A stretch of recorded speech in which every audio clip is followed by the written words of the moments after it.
تب الف استمانی نے جواب دیا، کیا کوئی انسان خدا کے کام آ سکتا ہے؟ یقیناً عقل مند اپنے ہی کام کا ہے۔ کیا تیرے صادق ہونے سے قادر مطلق کو کوئی خوشی ہے، یا اس بات سے کہ تو اپنی راہوں کو کامل کرتا ہے اسے کچھ فائدہ ہے؟ کیا اس لیے کہ تجھے اس کا خوف ہے، وہ تجھے جھڑکتا اور تجھے عدالت میں لاتا ہے؟ کیا تیری شرارت بڑی نہیں؟ کیا تیری بدکاریوں کی کوئی حد ہے؟ کیونکہ تو نے اپنے بھائی کی چیزیں بے سبب رہن رکھیں اور ننگوں کا لباس اتار لیا۔ تو نے تھکے ماندوں کو پانی نہ پلایا اور بھوکوں سے روٹی کو روک لیا، لیکن زبردست آدمی زمین کا مالک بنا اور عزت دار آدمی اس میں بسا۔ تو نے بیواؤں کو خالی چلتا کیا اور یتیموں کے بازو توڑے گئے، اس لیے پھندے تیرے چاروں طرف ہیں اور ناگہانی خوف تجھے ستاتا ہے، یا ایسی تاریکی کہ تو دیکھ نہیں سکتا اور پانی کی باڑھ تجھے چھپائے لیتی ہے۔ کیا آسمان کی بلندی میں خدا نہیں؟ اور تاروں کی بلندی کو دیکھ، وہ کیسے اونچے ہیں۔ پھر تو کہتا ہے کہ خدا کیا جانتا ہے؟ کیا وہ گہری تاریکی میں سے عدالت کرے گا؟ دلدار بادل اس کے لیے پردہ ہیں کہ وہ دیکھ نہیں سکتا، وہ آسمان کے دائرہ میں سیر کرتا پھرتا ہے۔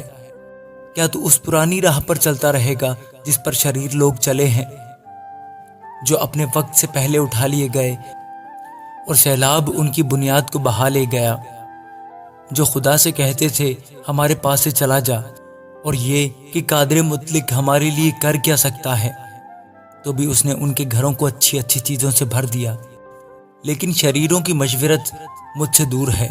صادق یہ دیکھ کر خوش ہوتے ہیں اور بے گناہ ان کی ہنسی اڑاتے ہیں اور کہتے ہیں کہ یقیناً وہ جو ہمارے خلاف اٹھے تھے کٹ گئے، اور جو ان میں سے باقی رہ گئے تھے ان کو آگ نے بھسم کر دیا۔ اس سے ملا رہے تو سلامت رہے گا اور اس سے تیرا بھلا ہوگا۔ میں تیری منت کرتا ہوں کہ شریعت کو اسی کی زبانی قبول کر اور اس کی باتوں کو اپنے دل میں رکھ لے۔ اگر تو قادر مطلق کی طرف پھرے تو بحال کیا جائے گا، بشرطے کہ تو ناراضگی کو اپنے خیموں سے دور کر دے، تو اپنے خزانوں کو مٹی میں اور افیر کے سونے کو ندیوں کے پتھروں میں ڈال دے۔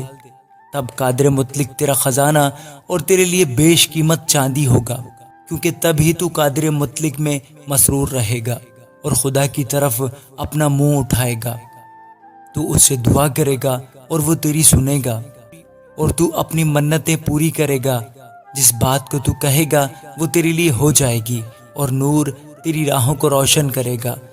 جب وہ پست کریں گے تو کہے گا بلندی ہوگی، اور وہ حلیم آدمی کو بچائے گا، وہ اس کو بھی چھڑا لے گا جو بے گناہ نہیں ہے۔